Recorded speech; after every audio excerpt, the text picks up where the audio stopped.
Hi everyone.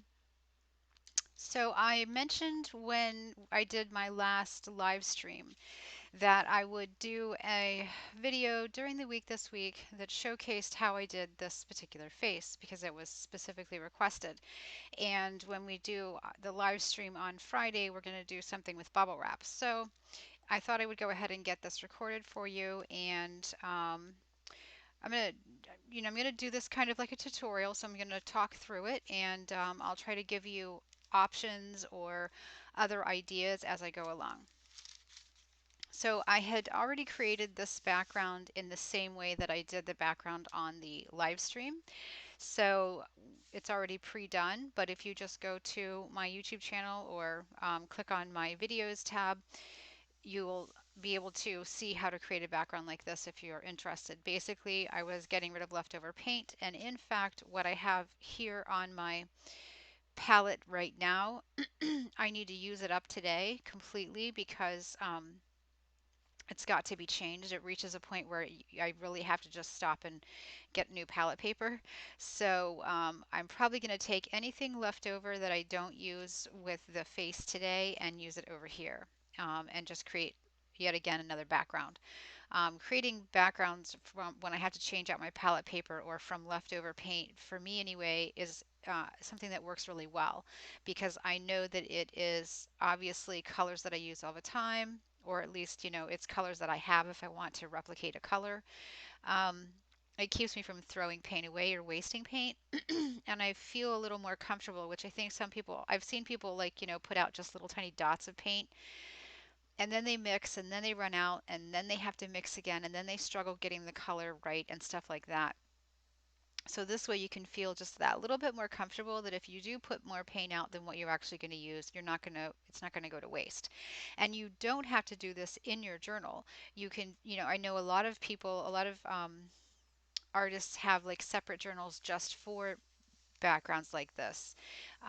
But you can also just use book page text, deli paper, tissue paper, whatever you happen to have laying around, you can use up your leftover paint with that. And so you're creating custom, background papers. Painted papers is what I've always called them. So for this particular drawing, I'll just kind of run through it. What I basically did and what I will do similar today is I draw my pencil guidelines. Now, I don't have to have guidelines to draw a face, but I feel the most comfortable. And I know that most people who are learning from videos off of, say, for instance, YouTube or taking online classes, most of the time, unless they're advanced, they need some semblance of structure. So I try to use guidelines because that way it shows a good practice for you guys. So I'm going to make guidelines with pencil, which is what I did here, and I'm just going to use a little mechanical pencil, and that way I will, if I want to, be able to erase them. Now, when I painted this face, I didn't even bother to erase them.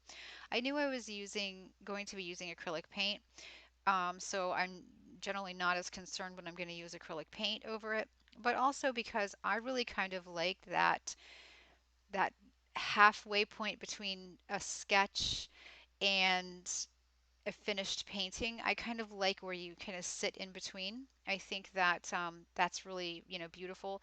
And if you look at the masters, those who have, where we can actually see their original sketchbooks, um, you'll see that. You'll see sketches that have guidelines that haven't been erased. Um, and then maybe they've tested out some paint. So you'll see that in their books, and this is a journal. Do you know what I mean? So like I kind of like the feeling that I'm sticking a little bit true to it, as being something that's not a painting, not a finished piece hanging on the wall. You don't have to, buy into any of that. It's just I'm just explaining my process and why I enjoy it. And so thus explaining why I do it. Then I put the acrylic paint down, and then I actually came back in with a just a ballpoint pen. This one happened to be green. Green really kind of felt like it wouldn't stand out too much because there was quite a bit of green in the background, and at the same time, it wasn't just black, which I didn't really want to use a harsh black. And I didn't really want to use pencil because I didn't want a lot of shine. And my graphite, graphite lead will shine quite a bit. So I went back in and just did a little additional detailing. I don't always do that. Um, Most of the time I don't do that, but because I used pastel pencils with this, I kind of wanted to. And we will be using pastel pencils, and basically these are like a really super cheap pastel pencil called the General's Pastel Chalk. I can't remember what I spent on this little set, but somewhere between probably $12 and $20, maximum I spent on these. And if you get like a 50% coupon, I got them at Michael's. You can get, them for pretty cheap. And they're just a standard set of pencils. This is an extra white charcoal pencil that I had. Um, they're just a pretty, standard set of colors. And they are a soft charcoal. They will wipe off if you put them down and you don't fix them in place. So I will also be using some of the Spectrafix to fix this in all in place when I'm done. And then lately, for reasons I don't even know, um, there's not always a method to the madness, so to speak. I've just been writing anything that I want to write, um, quote wise or title wise or statement wise, with just a plain black Sharpie marker. Again, it's just a thing I go through my little obsessions, and I have to do something for whatever reason. I feel like it, or I like the look of it, or I get into a mood where I want to do it, and I'll just let those things run their course. I don't try to figure them out anymore. I used to, but I don't anymore. I just let myself be free with it. So in a nutshell, that's what we're going to do. Um, Now, on this one, I drew with, let's see, I believe I drew mainly with paint for this one. So because I want to really kind of try to show you this exactly, I'm going to do that again today. But if you're not comfortable with drawing with paint, there's absolutely no reason, and I'm going to go ahead and flip and start working and talk while I go. There's absolutely no reason why you have to. You can use graphite pencil. You can use anything that you're comfortable drawing with, or you can even use the pastel pencils, um, or you can just go straight into acrylics if you don't need any type of a drawing. You don't even have to do guidelines if that's the case. So I usually don't have any idea what I'm going to draw, that what face. I literally just go, where do I want to put a face today? Um, so that's something to keep in mind, especially if you are someone who um, really feels like you have to pre-plan everything. Then you might want to, put a little thought into it. When it comes to working in my journal, I go about it with as much freedom as I can allow myself. So there are times where I might be trying to work something out in my head, that I have in my head, and work it out on paper, in which case I may have a plan in mind. But there also are times, I'm going to stop really quickly and just cover my paint palette. I had it open, but now I realize I want to put my book over the edge of it, and the paint won't dry out this way. Um, there are definitely times where I will pre-plan, but then there's times like today where all I really know is I'm going to be recreating a face somewhat similar to what I created previously, so I don't really have a plan in mind. I just start drawing, for better or worse. And I really don't worry too much about how it's going to turn out. I like a soft, pretty, whimsical face. I like more character-driven faces. I like all colors. I like all faces. They don't have to be beautiful, but if they turn out to be beautiful, I'm still happy. It's more, for me, it's definitely more about just doing what oh, I said I was going to draw with paint, didn't I? And here I'm drawing with pencil. See? Habits. All right, let me stop and let me get I have to put out, I have two watercolor brushes out. I literally have to put them away because if I don't, I will catch myself using them and then I'll be really unhappy that I did that. So let me put those away and get them out of reach. And then let me get a reasonably small, reasonably well pointed, although it's, it's getting old now, um, brush that I can get a point with. And I do need my water out or my paint out now. That's why I went ahead and opened it. Okay, so I generally will put my brush down into my water, get it good and wet, wipe it off on the edge of my jar, and then when I'm painting, I usually have a painting rag and I just wipe it off. I don't squeegee it out or get it really dry, but I wipe off any excess. That way I'm not traveling the brush with paint dripping off of it. And when I make my first mark, I'm not going to have paint spread out because it's really wet. However, I'm not dry painting either. So that's, a pretty important distinction. Now, when I'm doing an underpainting, I like to pick a different kind of, like a fun color. So I'm going to go with a red as my, because you won't see very much of this, but you will, here's the interesting thing. You won't see a lot of it, but you will get peaks of it. And because I have a predominantly green and yellow background. Now, the paint that I'm picking up is heavy bodied and it's not moving. So I'm going to get a little bit of glazing medium. It's just clear acrylic glazing medium. And I just put this out kind of like I was putting out a paint. So I put it out in its own separate little um, pile or puddle. And I'm just going to dip into a little bit of it and add that where I'm pulling the paint, drawing the paint out of the um, little pile. So now hopefully it will move for me a little better. There we go. You will get peaks of the color that you use, but a lot of it you'll cover up. The red is a good complement to the green that's already in the background. This, I might have to get a better brush. This one is pretty slanted.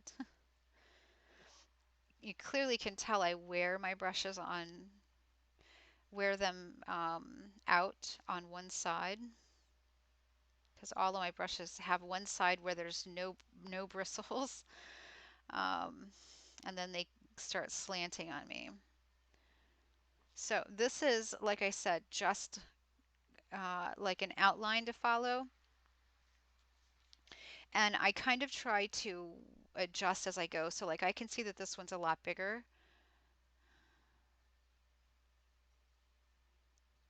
So I'm going to help the two look a little bit more similar by just thickening those lines around it. And then when I go to paint it, I will hopefully be able to get them closer to the same size.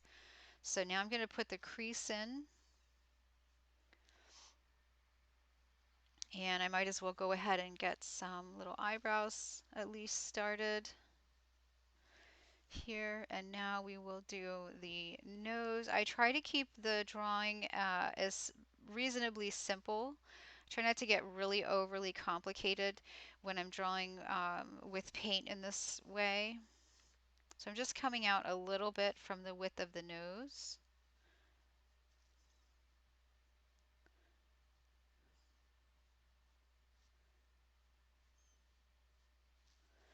And then for the bottom lip, I'm not even going to put the lip in. I'm just going to hint at it. And now we will fill in a face shape. And again, face shape also is like how you feel in the moment. So if I want to do more of a younger kid, I can make a wider jaw, which shortens it up. Or if I want it to be more of an adult female, I can give it bring the width up to the cheekbone instead of widening out the jaw. So she's going to be a little more of an older female. than my typical little girl kind of faces that I do. So now I did draw the head on a slant, so that means if you even the neck up, one side will be slightly longer than the other. And then we'll give her some shoulders. Now, because I really don't have anything in mind, I don't even have like, am I going to give her a shirt? What am I going to do down there? What am I going to do for hair? I really don't know any of that. And that can be a really good thing. So I'm going to put in a few details. I'm going to get some water this time because I want it to be really fluid. I'm just going to put in some finer details to get the um, face a little more filled out, and put in a few shadows.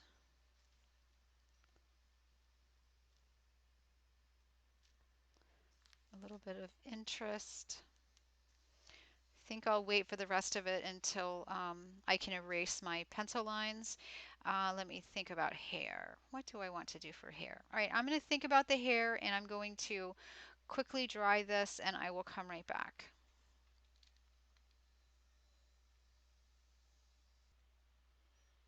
Okay, I'm back and I'm going to just gently erase these lines. I'm not worried if they don't completely erase away or if I pressed a little hard. Nothing, none of that really matters. Like I said, I kind of like seeing the lines a little bit.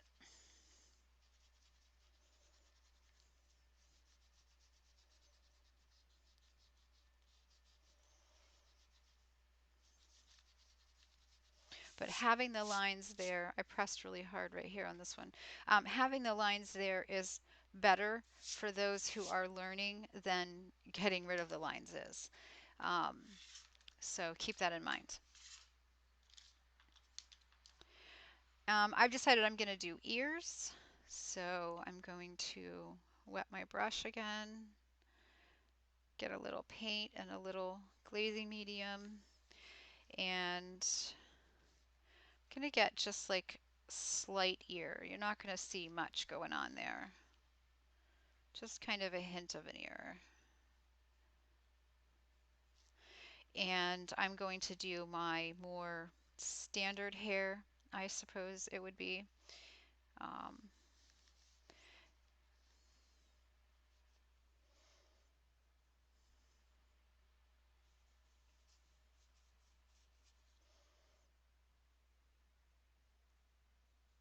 Used up all the glazing medium that I had. The reason this is staying kind of wet is because I'm adding in the glazing medium, and glazing medium is designed to keep it a little bit fluid so that you can wipe a glaze on and then wipe it back off. So if you use glazing medium, it may keep your paints wet a little bit longer.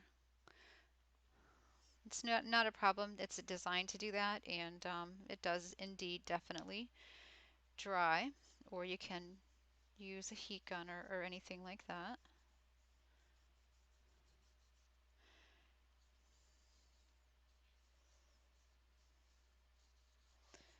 The fun in not having anything planned is that you can kind of go with what happens. It's sort of like going with the flow, and that can be very, very freeing, and it can really kind of open you up to different ideas. So since I have the red already on the brush and out, I'm just going to add a few details. I may keep them, I may get rid of them. It all just depends. But I'm going to start with a, let's see, I'm going to start with just doing some patterning on her skin. This is something I do in a lot of my journal drawings and even some of my, many of my, in fact, finished paintings. It's just something I like.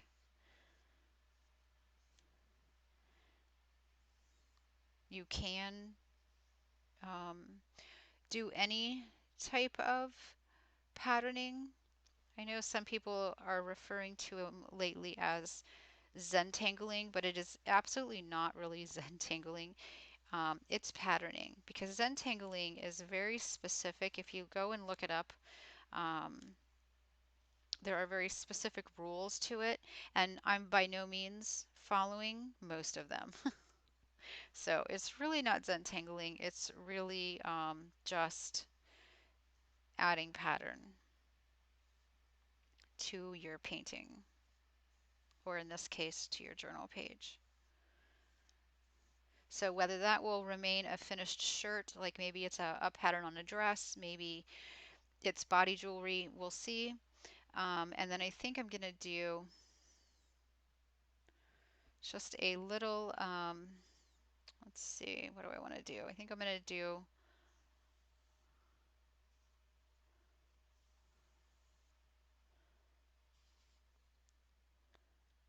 some, what I refer to as like tiles, basically.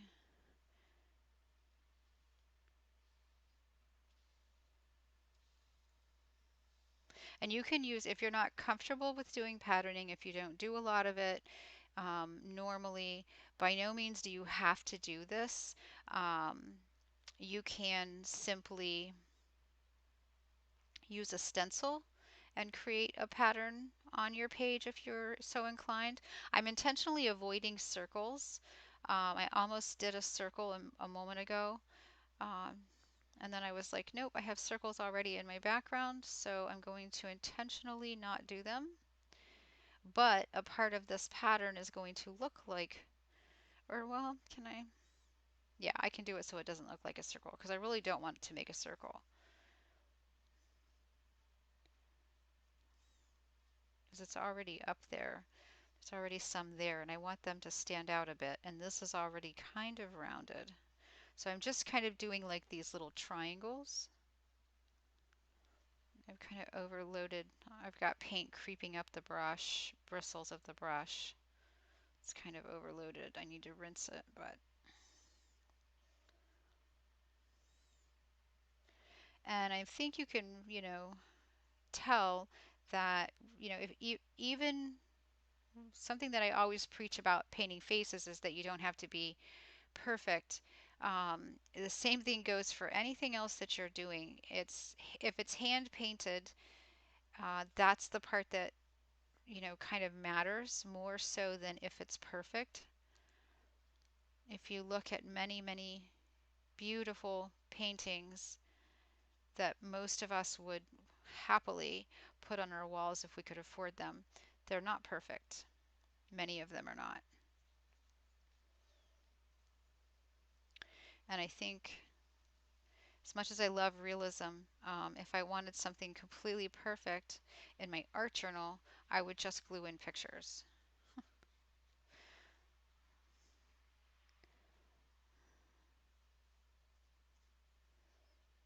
All right, so I'm just creating like these little kind of like pattern tiles, and it's almost to represent sort of like if there were um, like porcelain tiling on the wall, that sort of feeling. So just bear with me. It's kind of just working by rote. And then down here, I'm just going to kind of let it sort of fade away and kind of not finish it out. Um, and then I think I'll do that as well, coming out a bit here. Maybe won't quite finish them out.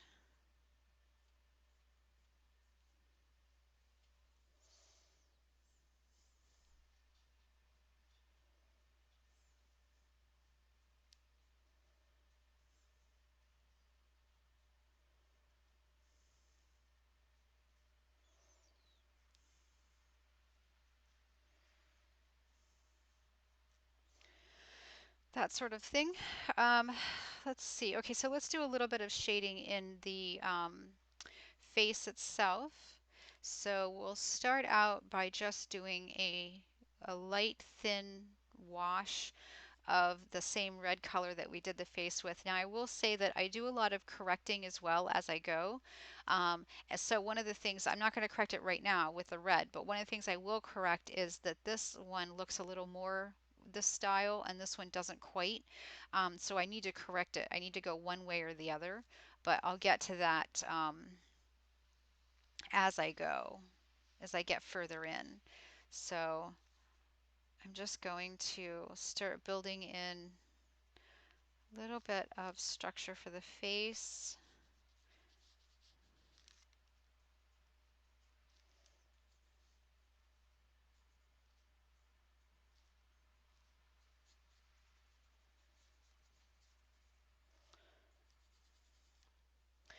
More than likely, I'm going to do a little more of a droop on this one because I like the droopy eye. So it's probably how it's going to go. And really kind of doing a bit of an overhead kind of lighting. So just adding a little bit of water to the end of my brush. I don't want to pick up any more paint. Just want to use what's on here, but I want it to be a little bit lighter.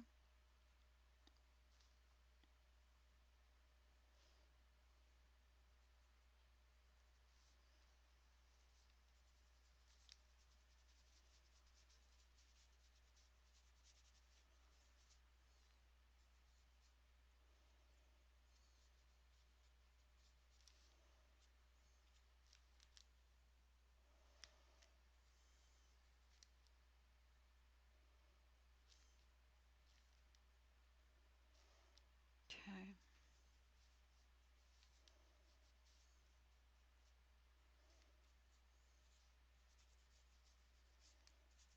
All right, so there we go. We kind of got this started. So the next step now is to kind of start fleshing out the basic skin tone. Now, I will say that if you like more of a transparent face, then you can do this by using, yeah, glazing medium. My mind went blank for a second. You can use glazing medium and keep your colors more like watercolors, so very transparent, or you can go really solid. Again, I'm trying to recreate for you this, so this was done reasonably solid. However, I didn't paint up to every edge, so keep that in mind. So I'm going to rinse this brush out, and I'm going to go to a different brush type for this. I typically will work with an angled brush and just debating. I'm going to go with this one and a filbert. So a filbert is where it's rounded. I don't have autofocus on, unfortunately, so it's focused way down here. Um, and then an angled brush when I want to make either sharp edges or get a finer point. So these are kind of what I'm going to start with. And I first need to either mix flesh tone or I can mix it right on my face. I'm going to do it pretty much right on the face, to be honest, which I know might sound a little crazy, but it works well if you like that sort of thing. So I'm going to take a little bit of burnt sienna and a little bit of an orange, cadmium orange, and I'm going to mix the two. And then I'm going to put a tiny touch of that red into it. And I'm going to start putting this in the darker toned areas. And this is where I can start to go over, say for instance, how I had that pencil line there, and I'm going to ultimately bring this down a little bit. So I'm going to put some of this paint over that pencil line there. That'll just help that pencil line to fade away when I get to that point.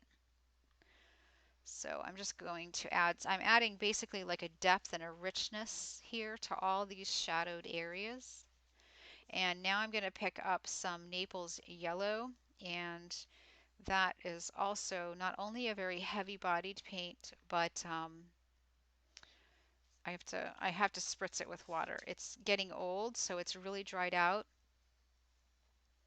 but I don't want to add glazing medium because I have all this orange on my brush. So I've just picked up some Naples yellow, and it's mixed a little bit with some of the orange just because the orange was on my brush. And I'm just going to start adding it in. Now here normally I probably wouldn't put anything but white, but I have that pencil line there still, so I am going to put the Naples yellow over that so that that will help it to disappear when I get to working with the white. And if you kind of, if you look at what I'm doing, think about the fact that I'm kind of growing all the shadowed areas a little bit bigger. Oops, I got some water and glazing medium when I picked it up that time. Maybe a little too much. Um, I'm just trying to kind of grow them out a little bit.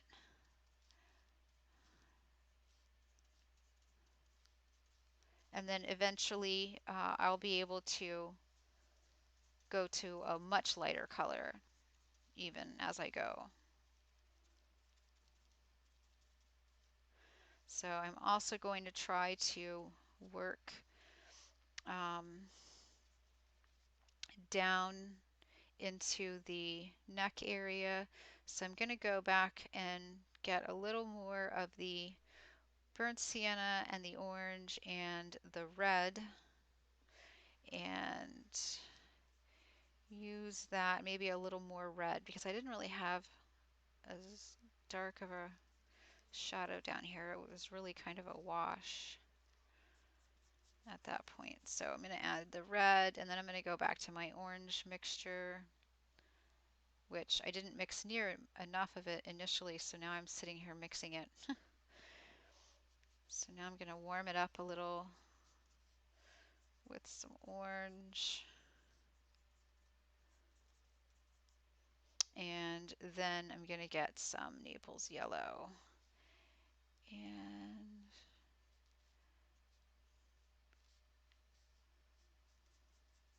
I'm going to soften these edges with it, but I'm also going to, I think, lighten it a little bit. I got it a little dark up here. It's just going to do, basically I'm doing a little blending really with it. And now I'll get more and get back to lightening. I might have to let that dry so that I can bring a little more bright color in. So I still haven't rinsed my brush, and now I'm going to come in and I'm just going to pull white right into where that Naples yellow already was and just kind of mix it with my brush. I'm even going to pick up a little of that orange, red, and burnt sienna mix. So now I have darker than a white, clearly, but not as dark as the Naples yellow. There we go. It's a little better. I'm not quite using a white. It's not, I'm not creating a total, complete whiteout or highlight, extreme highlight here. It's still a little more on the flesh tone side.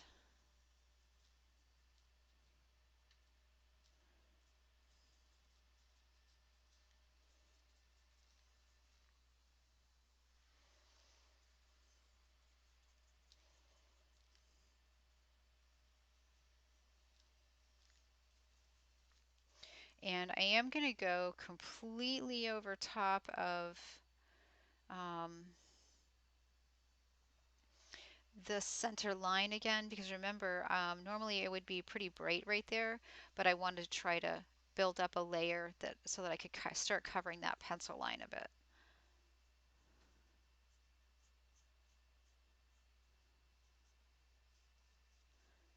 And now I'm just hitting all the areas that ultimately are highlights in the face.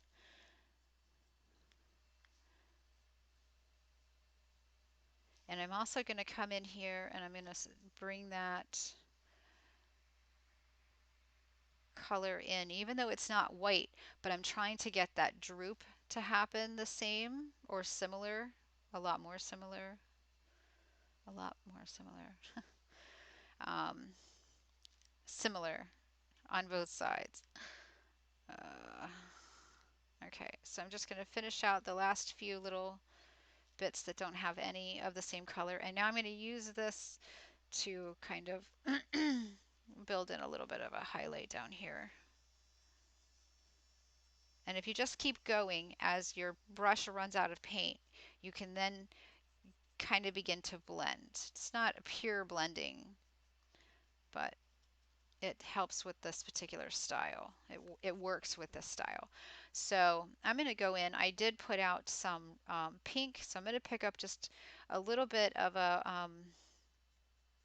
I think it's quinacridone magenta, and some of my orange mixture, and a little bit of that fleshy color, so that I have more of a realistic flesh colored mix. It's more not what did I say? I said flesh color. More of a lip color, a realistic lip color. If you had um, like a rosy mauve lipstick on. And now I'm just going to build in white.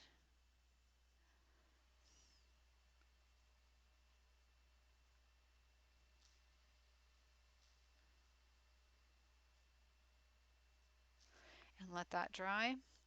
And I'm going to keep this color on my brush, add a little more white to it, and get a little pink flesh tone happening here in the cheeks. And we'll add a little of this to the nose. And since we've got it, maybe a little bit, gonna get a little bit of glazing medium.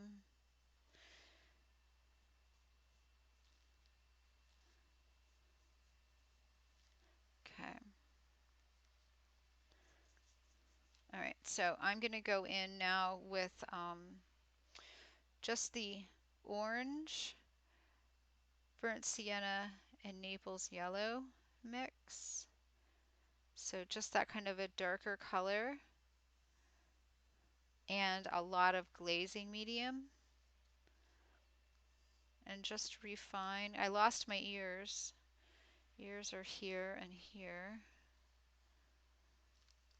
I'm just going to refine some of the shadows.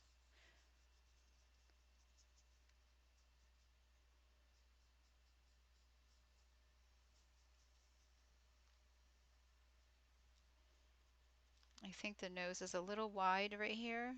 So I'm going to pick up some of that original red and just kind of bring the nose in.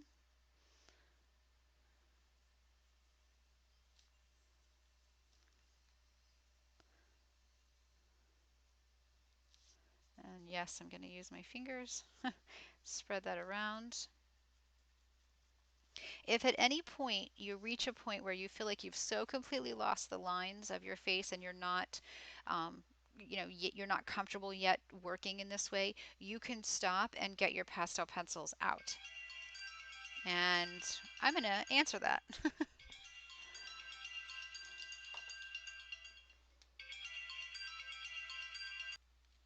And I forgot what I was saying, so um, I don't remember. All right, I'm just going to keep going because I totally lost where I was at, what I was thinking about doing.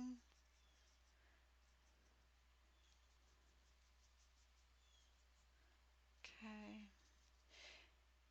All right, so I'm going to switch over really fast and put some color in her eyes. And looking at this page as it is right now, there is a little bit of blue in the undertone, and then you have the green. So I'm going to actually just mix a blue and a green together and kind of come up with my own aqua. And I'm going to use that for my eyes. And I do paint right over the underpainting here. And I also try to bring the two eyes together as far as size. So if there was any need to adjust size at this point, this is when I would do it, or yeah, attempt to anyway. And remember, you're always looking to improve. Even the best painter will potentially run into an issue like that, make a mistake in their um, application of paint, especially if you're working kind of, in this way where you don't have a beautiful drawing already set.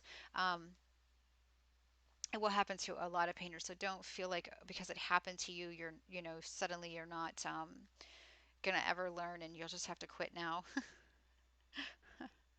And I know that sounds like extreme, but there are some people where it really does affect them, pretty strong when they're first learning. So you just have to have patience with your learning process.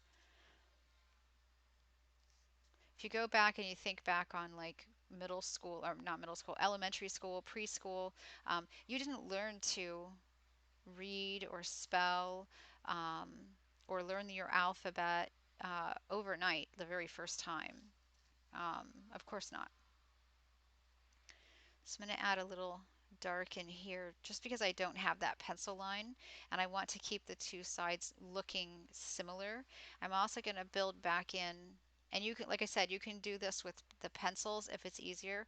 I'm going to build back in a little dark um, for an upper eyelid.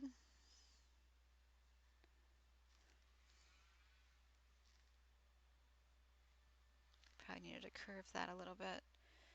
And I'm going to get some dark in to the little ears that I lost.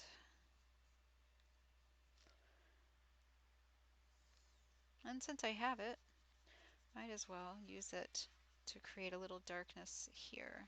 Now, before I go on, if I have any little bit of this paint left, I'm going to go ahead and add some glazing medium to the end of my brush. And I'm just going to add some of this color in to other parts of my page just to be 100% certain that it all feels like it works well together. Now that's all pretty much going to become one solid color up there. To keep your paint water clean the longest possible, either wipe your brush off on your paint rag, which you can see is what I usually do, or you can have a blank piece of paper, and that way it'll keep your water cleaner longer. And usually for me that's at least to get through the current painting that I'm doing. All right, I'm going to get a different smaller round brush because that one is just annoying me with the slant on it. So I'm going to get a little bit of white paint, and what little bit of that turquoise I can kind of lift and reactivate. And I'm just going to come in here and I'm going to build in some of the little light spots that I originally had in with my drawing.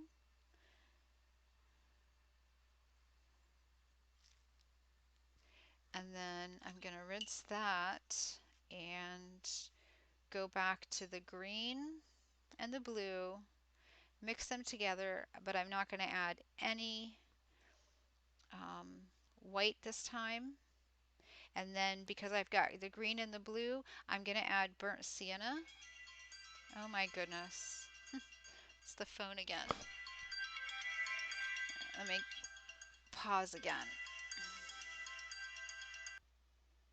Okay, I've never had to start and pause this type of a recording so many times. I hope it's actually going to work. This is how I lost footage one time of an entire painting. All right, so I am back, and I'm going to start working on bringing the skin tone to a little more of a balance. I'm not going to completely make it all just solid skin tone or anything like that. I want the pops of color, but I'm just going to try to bring a little balance. So I'm going to take those different colors that I've used throughout, except for the teal or aqua, and I'm going to make a flesh tone mix. So I know you can't really Let me see if I can get it so that you can kind of see it. Slide it over here. Okay, so I am taking some white because I know I want it to be a lighter flesh tone. I'm taking a little bit of burnt sienna, a little bit of the bright orange. Now this is a different yellow. This is a cadmium yellow, but I'm going to take some Naples yellow, which is this yellow over here, and then a little bit of the red. And I think the red is called like naphthol or something like that. I may very definitely not be saying that properly. And then a whole lot more white. I am definitely leaning a little bit on the orangey side, so I'm going to add a little more red, try to bring it a little more into a pinky flesh tone. There we go. Now my brush is really loaded with color right now. So I have a couple of options. The first one, I can pick an area that I want to have quite a bit of it, which is what I'm going to do, and so that I work out a lot of that excess paint before I try to work in areas that have shadows. Um,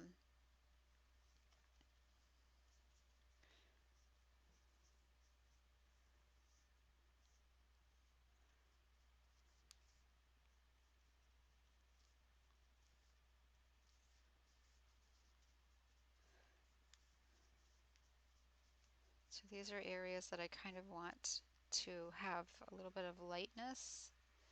So that's where I'm concentrating because I just have an excess amount of paint, as you can see, on the brush.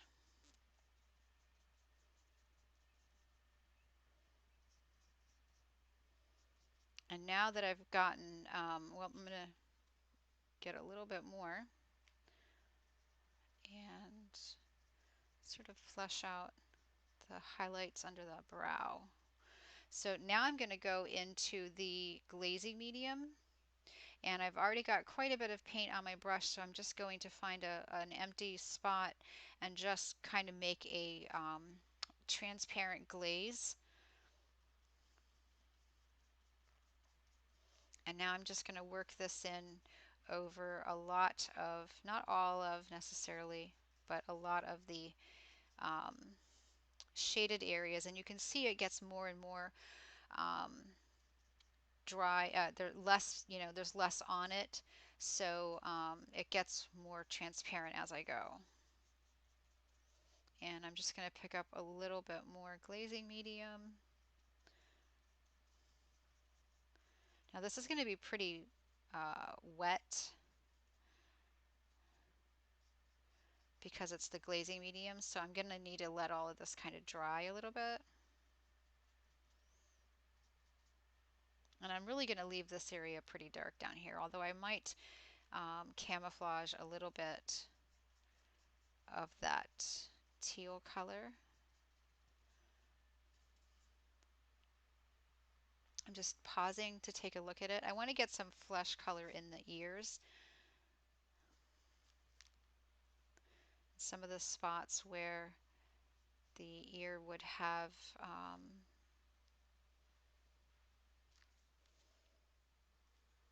more brighter highlighted skin.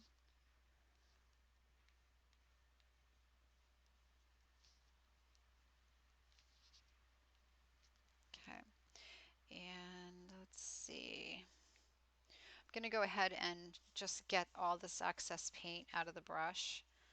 I'm not going to rinse it or anything, but I'm going to get a lot of that excess paint out. And I'm going to go into just white now. Now this is the first time we've gone in with just like white, straight white. And this white is going to go pretty transparent. Um, and I'm really just going to blend it. Because I have areas that have glazing medium,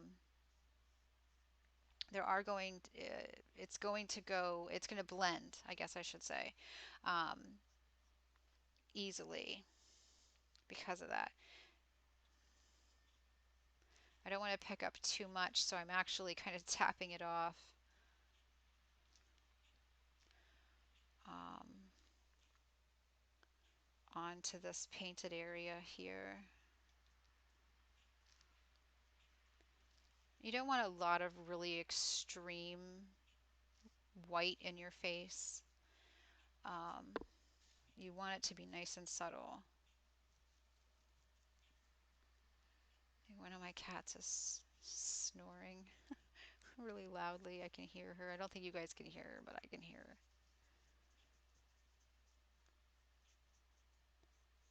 I don't know which one it is though.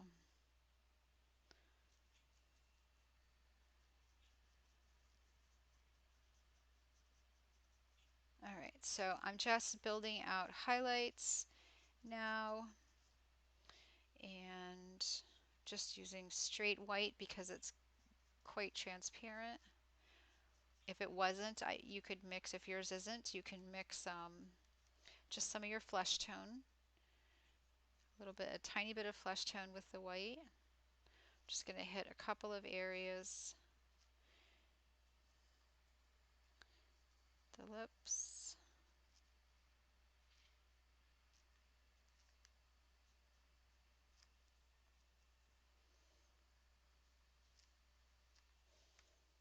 I should go to a round brush so that I have a point, but I'm just using kind of the edge of this.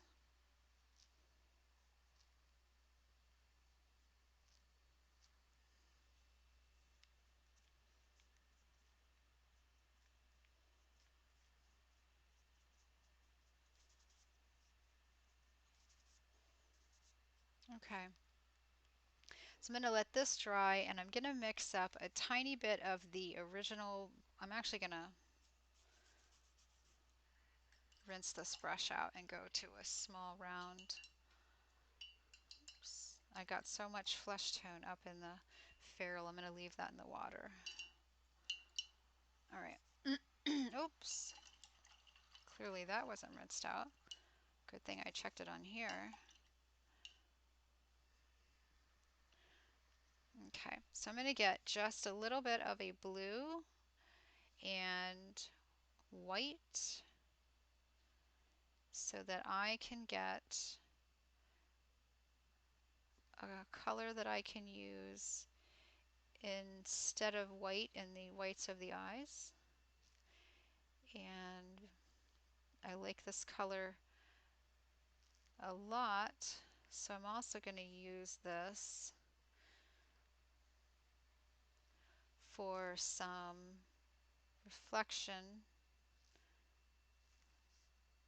down into the iris. Nice little pop of color there, and then I'm going to rinse that color right out immediately.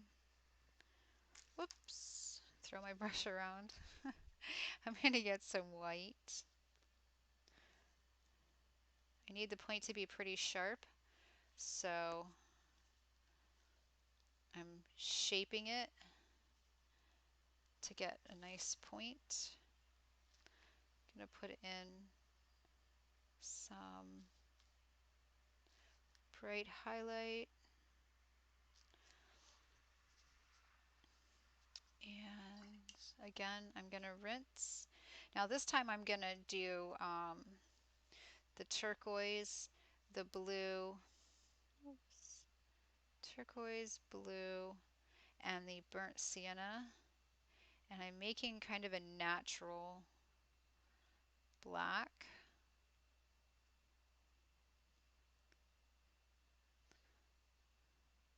It's not, it's not anywhere like as dark as a black, but um, I think I'm going to cheat and grab a little Payne's Gray because that'll get it nice and dark. And that's what I want. So I'm going to use this to create pupil. And because this is the first time I've introduced anything like a Payne's Gray I really want to make sure I use it to its full potential. So I'm going to use this to get a little darkness in. I did not draw any actual eyelashes for this face, so I'm just going to make this line on the outer side of the um, upper eyelid. I'm going to make that dark, almost as if there's darkness and shadow from makeup, and that's why you don't see any individual um, lashes. Or that's how I think of it anyway. So then I'm going to add a little depth. I need to extend this because I didn't mix up very much. So I just added a tiny bit of glazing medium to it. It's a nice way to extend a dark if you need to have it just kind of go a little further. And then I think I will put just a little here and there. Just kind of strengthen anything that I feel like it needs a little more depth.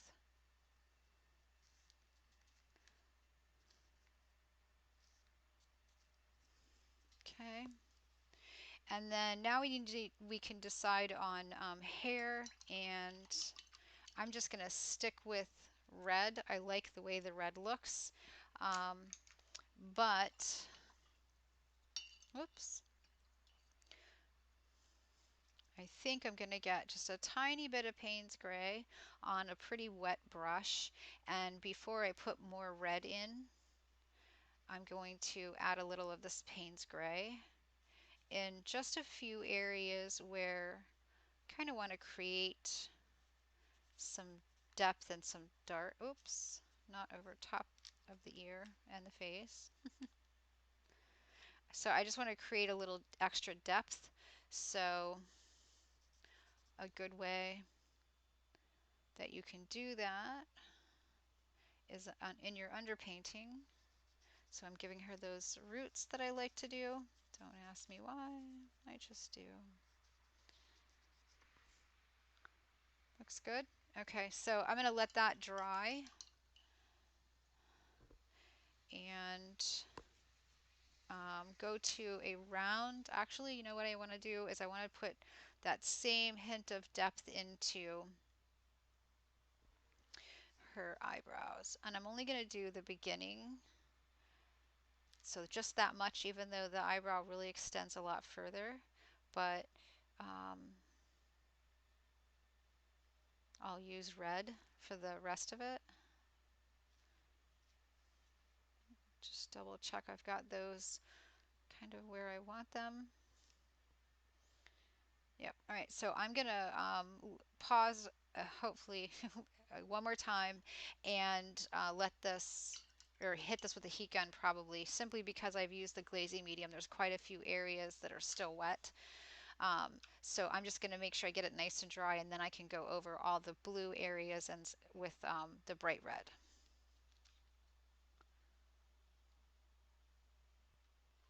Okay, it's nice and dry now, and I'm going to go in with the angled brush that I got out earlier. I'm going to wet the bristles, and then I'm going to wipe it off. This basically gets your, if you notice when your bristles are dry, they're kind of like stiff, I guess. This softens them basically by pre-wetting it. That's why I do it. And usually it keeps me from overloading the brush because it's damp, it's soft. If I go straight into paint without doing that, I have a tendency to end up getting more and more paint on there, thinking that that's the problem. And what the true problem is that the bristles aren't soft, and paint's not flowing because of it. So I'm going right into that bright red at this point, and I'm just going to build this hair out and finish it up. And I like to leave plenty of um, space around the edges where I'm not going completely solid with the paint, even a few places within the hair. I'm just not overly cautious when I'm much more free when I'm painting the hair, and I think that gives you a little bit of that sense of playfulness yourself, like as you physically do it. Um, you get to have that moment of painting freely and wildly, which sometimes you kind of feel a little more like you've got to keep control. when you're doing like, the tight spaces for the eyes and stuff like that. So if you're a little nervous about it, like if you're new and you're kind of nervous about giving yourself too much freedom, thinking that, oh, I'll make a mistake, hair's a place where you don't really, you kind of can't mess hair up, let's be honest. If you do, you just make that the background and start again. And if you've never seen me do that, stay tuned. I do it quite a lot. Okay, so I'm just going to quickly finish this out. I'm going to get a little water. It's just not flowing. It's a heavy bodied paint, so I understand why it's not. And I'm certainly not adding anywhere near enough water to completely break all of this down. And I know that I plan to put a fixative over it. And I also know that acrylics are designed to be used with water. So it's okay, contrary to what many other artists seem to be saying online. It is a fact.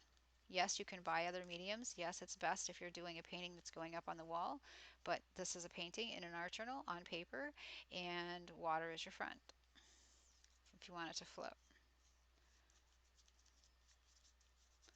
So I don't want this to be, the center to be completely dark. It's shining with the wet right now, but I want it to be lighter to show that kind of weird hint of roots that I like. So now I am done with this size brush. So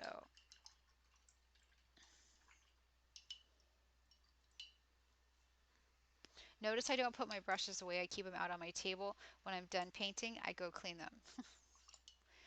If I don't, if I leave them in the jug of water, they might end up sitting in that jug of water for hours. So I'm going to work on the eyebrows now. I'm doing basically the exact same thing. I'm going to go right over this, but I'm not like worried about 100% coverage. If I, end up leaving some of the paints gray, it's fine.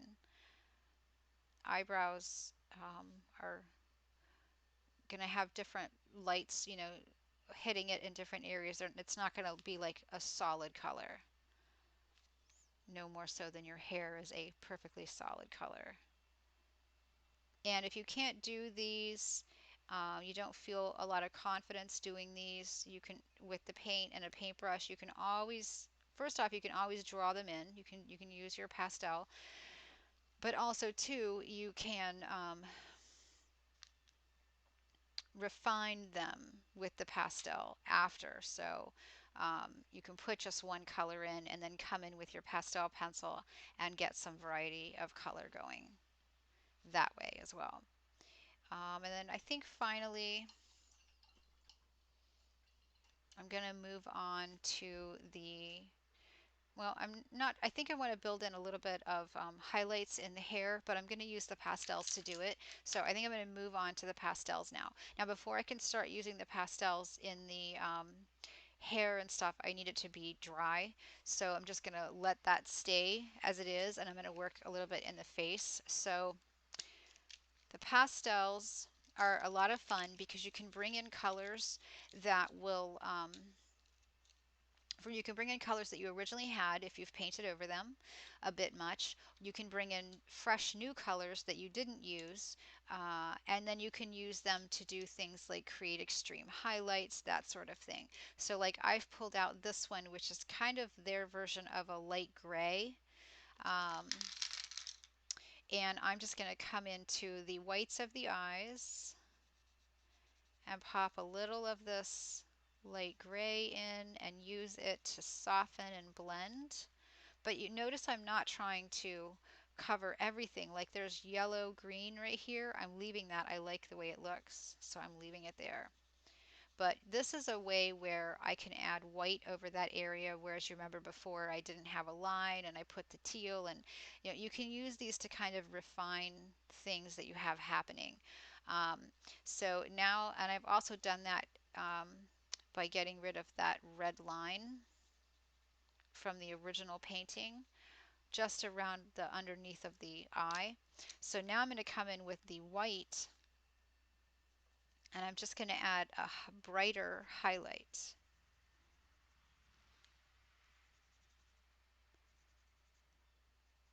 Just make it a little bit brighter. And then I'm going to wipe that off, and I'm going to do the same thing. Just put a little white into the reflective part of the eye. And then for that part, I'm going to soften it a little bit. Let's see. I'm going to put, first I'm going to put red into the lips. If you remember when I originally made the lips with the paint, I had these little creases. And I'm going to put them back with the red. I'm even going to put a few in on the upper lip.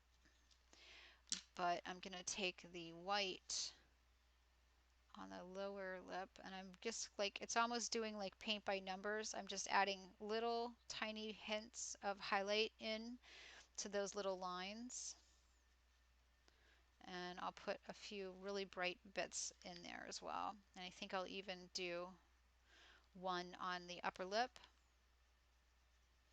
And this is where you can refine things. So I can kind of clean up the edge of the lips here with this. I could do the same thing with the red if I had an area that I kind of got a little bit of skin tone over it. I needed to kind of bring the pink or red back. I could do that. And I even have a pink color that looks a lot like the lighter color in the lips up here. So I can blend and soften anything that I feel needs it. And I can even put a lighter pink line in a couple of places if I so choose. I'm getting a little like picky now. So I'm also going to add a really bright highlight in the eyes up here, because if you look in the mirror, if there's any light shining in your eyes, there's a little bit of brightness usually in there. And often there will be a little hitting that waterline. So I'll put some of that in there. I think I'll even put some white in. There's kind of already white on this side here, but I can kind of refine that upper eyelid a little bit using it. I can even put in a couple of fake highlighted eyelashes as if the light is glinting off of them. Um, okay, so also I like to use the white to put some just soft, gentle brights into the face, and sometimes I will soften them with my finger, just like you would with any type of a pastel, but sometimes I will intentionally just make harsh lines that are, I don't know if I would say they're just line work, in other words, not softened. So like this one, I'll go ahead and soften. Here, I'll put a little brightness and go ahead and soften it.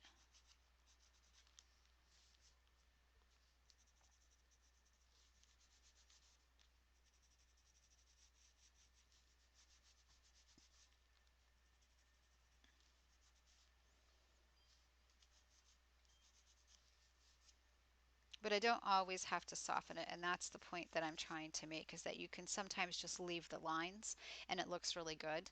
I'm going to do just line work up here.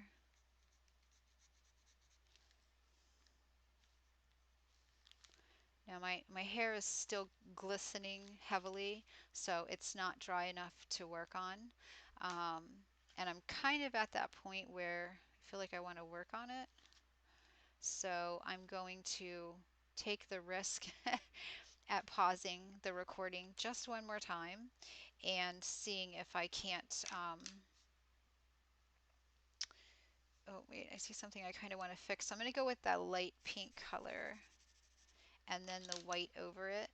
I just want to lighten this area, but I don't want it to go completely white. So that's why I added the light pink first. Yeah, I like that better. It looks better now. Might even do a little highlight over on that side. Okay, I'm going to go ahead and go and, oh, wait, there's one. See, this is the thing, like I will always see stuff. So over here, I've got yellow, and then I have red, and then I kind of have that dark teal. But over here, that's a little bit lost. So I'm not getting the definition that I need. So I'm going to put a little of the yellow in, and then I'm going to get, I don't have a teal, so I'm going to get green and put that in. And I'm kind of comparing the two eyes. Not that I want to make them look the same, but that um, like symmetrical, but that I want them to both have the same feeling, like they look like they are on the same person. So now I'm going in with a dark blue, and hopefully by layering those two pastel colors, I'll get at least a hint of the kind of turquoise color that I had there. Now I promise I really am going to pause and dry the hair, and I'll be right back.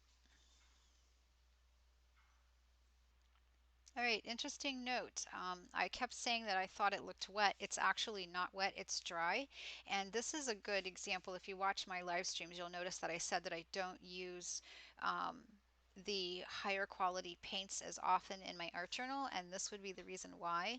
Because this particular red is the golden naphtha red medium, and you can see how extremely shiny it is. And that may, I'm not saying it's definitely going to, but it may be sticky. Thankfully, I can just go over it with some matte medium once I'm done and I've put spray fixative on this and get rid of that gloss. But that's exactly why I don't typically use those in my journal. So I'm going to come in now, and you can't see the red, so I'm not going to use it. I'm going to use the light pink. And all I'm doing is refining and at the same time putting in some line work. You can't really even use the pastels. You can see what's happening. The pastels won't write over it. Well, I don't know if you can see that or not, but they won't write over it. Again, that's why I don't use this stuff. So now I have to pause again because I'm going to have to matte this down so that I can keep working with it. So lesson or example for you as to why I should have chosen a different red. Probably a craft red would have been a better choice. So I'm just going to come in, or using water on it, because if I had used water on it like I did everywhere else, it breaks that gloss, it cuts that gloss, and then you don't have this happen. So now I have to do a little bit of extra work in order to get the effect that I want. No big deal. Just something to keep in mind. All right. So again, we're going to need to, I'm actually intentionally going back over it as it starts to dry, trying to um, scuff, so to speak, the surface. And that's another thing too you can do also, is if you have a sanding block, a really fine, like 100, what is it, 100 or 110 or 180, whatever it is, the fine, super fine grit sandpaper, you can sand that gloss off of it a little bit. It'll take some of the paint away, but um, it, if you want to use your pastels over it, you don't have much choice. Okay, so I'm going to hit this with a heat gun. I'll be right back.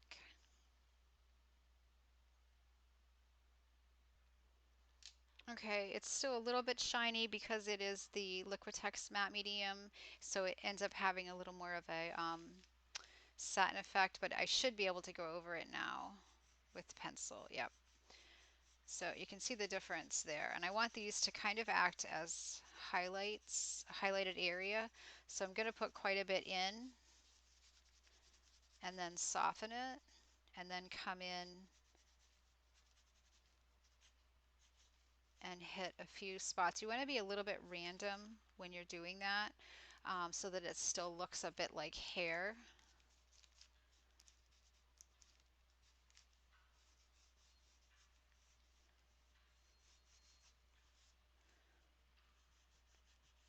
And here I'm just going to boldly leave it looking like line work. And then I'll kind of go back to making it softer.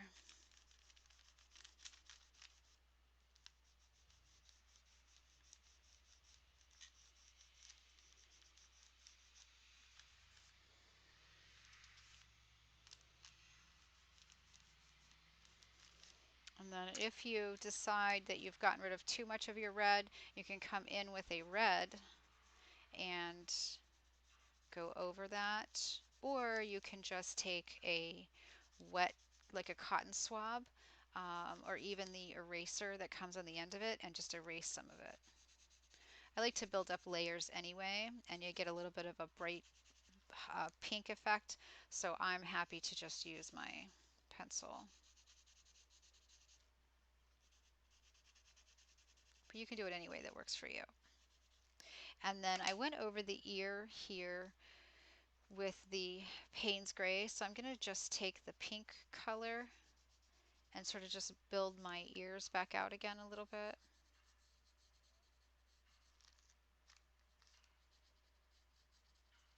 And even push back some of the shading in the ears a little.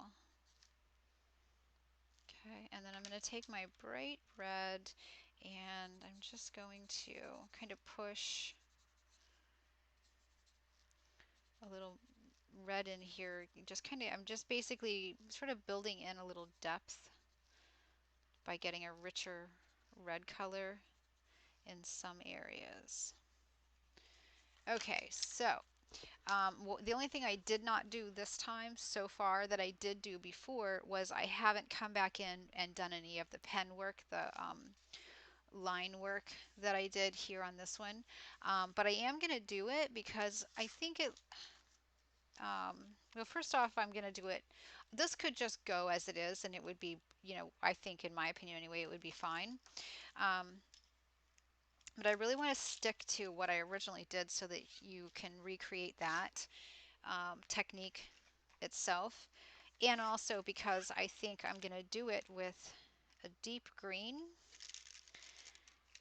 So this dark green here, which is kind of this sort of dark green that's in, or similar to anyway, what's in the background. And I think it will look good. It will make everything kind of pop a little bit. And you don't have to, you don't have to sit and start suddenly outlining everything. That's kind of overkill. What you can do is look for areas that you think that could use a little defining, areas that you think could use a pop of color. So maybe you've got two things that are both kind of the same um, value, and you can't, like in other words, you can't really see. Say for instance you couldn't really see the definition of between where the hair stopped and the background started, you could but you felt like you really needed that. So a good example is right here. You can't quite see where the chin and the face separate, or the the neck and the chin are separate. You can use the pen to just help define that, and you don't have to outline it to do so. So in this particular case, I can just come in and I can just get my pen working and I can just do a little bit of a line, and I just kind of keep doing that until I feel like I've gotten the definition back that I wanted. Let me turn um, autofocus on. Hopefully it won't bounce around too much. Okay, so hopefully now you can kind of better see that pen work that I did there. Same thing I can do under here. I can just bring a little depth in. You imagine that your pen is like a really fine pointed paintbrush. So you don't have to do just drawing or just outlining. You can, use it like you were painting with it. So imagine you're holding on. In fact, if you hold on farther away, it might help with that, to help you build that sense. And I'm saying all this while I'm working on an area that just needs a few minor lines. But so for this area out here, I don't have to just do single lines like I'm doing there, I can do cross hatching. Um, I can just color an area in completely, but not necessarily a thin line. Whoops. So you kind of think of it that way. It doesn't have to just, it's not just a lining tool. And in fact, I can even add some detail into the background by simply adding line work in.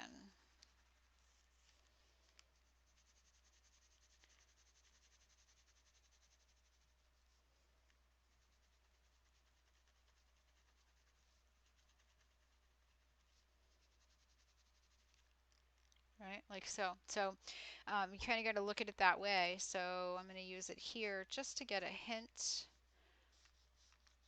of separation between the hair and the forehead. And then I can even come in and kind of enhance a little bit that effect that I was going for with the darker root area. See there? And then I can even do a little cross hatching here where I added the red over the Payne's gray initially and get some depth, build up a little more depth. So you kind of got to think of your pen when you're doing this as an accessory or like a fine line paintbrush instead of thinking of it as just line work. And so I'm just adding a few of those um, creative lines that I like to do or originally had in the eye, and I get a little darkness and depth there. And I can even do that here. I think I'm pretty much about done for the most part.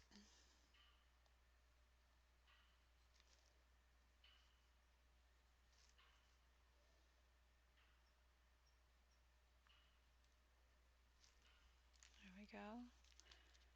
So there she is. And I mean, I could do a great deal more with the previous painting that I showed you. I had some leaves. I like to do, if I'm going to do that sort of thing, I'll do a quick drawing. Let's see, we'll just randomly put some in here and there. But then I'll come in with paint. Let's see, I'm going to do this paint, I think. And then I'm going to do the orange and burnt sienna color. It's just like a richer, deeper orange when you add a little of the burnt sienna to it. So I'm just going to pop some of that color in. I'm not being careful. Don't care if I go completely over my lines. And then I think I'll go a little more orange to make this one a little different.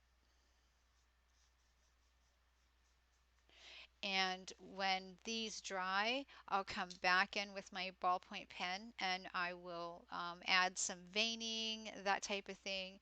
You can even do a few that you don't even put any paint on.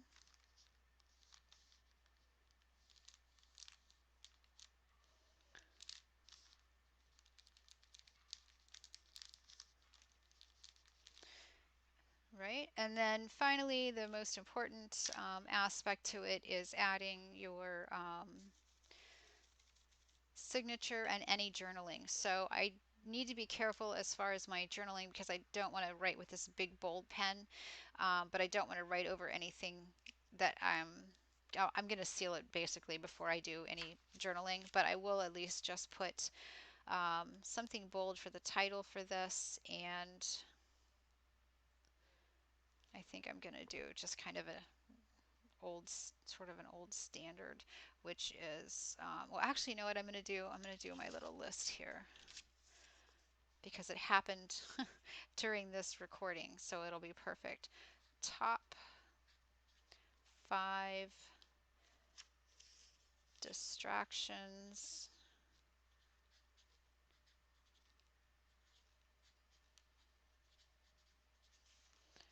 from painting. And since I decided to do the list, I'm going to go ahead and get a finer marker. Basically just one that I can see.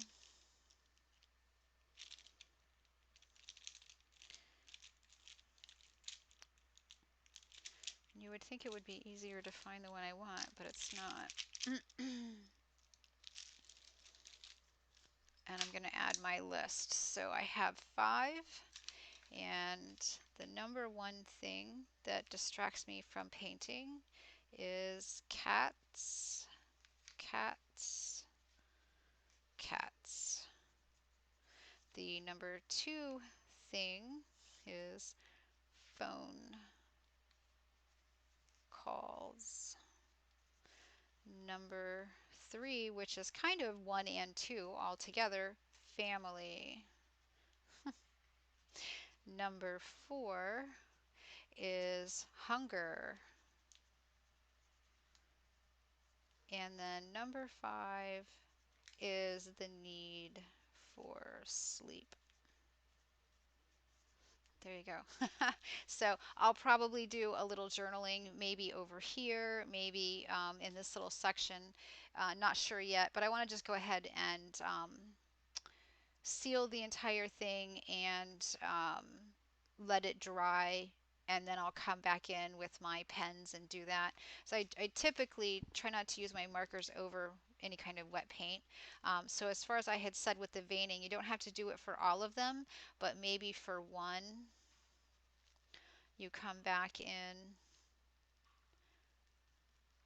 and you give it some veining. Maybe you reinforce the edge if you painted over it, that sort of thing. And then I think I'll hold this up for you. It might blur out for a second, but this way you will get to see it, some close-up details. So here we go.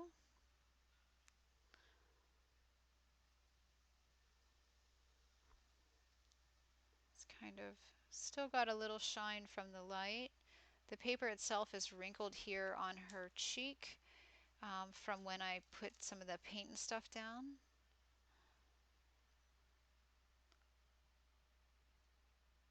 So there you go. And then of course, the last thing is to sign your page and date your page. And it's not writing very well right there. I think it's the colors are too close. So I'm going to go back to my pen.